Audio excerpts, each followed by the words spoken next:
ఎప్పుడైనా క్రీస్తు శుభనామములు ప్రతి ఒక్కరికి శుభాలు తెలియచేస్తూ ఉన్నాము.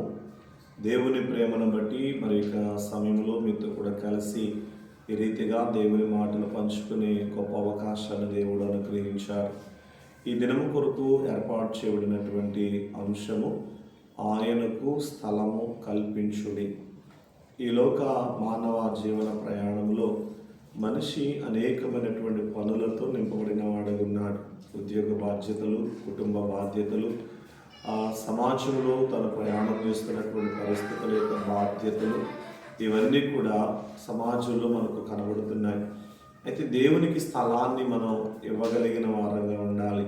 ప్రభు అంటున్న మాట ఏమిటంటే, నా యందు మీరును మీ యందు నా మాటలు నిలిచి ఉన్న ఎడల మీకేది ఇష్టమో అడుగుడి అని మాట్లాడుతున్నాడు. కనుక దేవుని సన్నిధి, దేవుని యొక్క సంతోషం మెండుగా మనతో ఉండటానికి దేవుడు ఆశిస్తున్నాడు.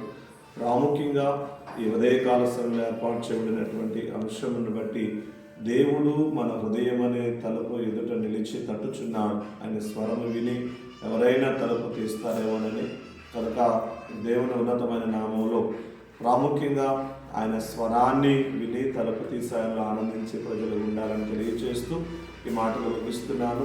వీక్షిస్తున్న వీక్షకులందరికీ కూడా మా ప్రత్యేకమైన వందనాలు తెలియజేస్తూ ఉన్నాం.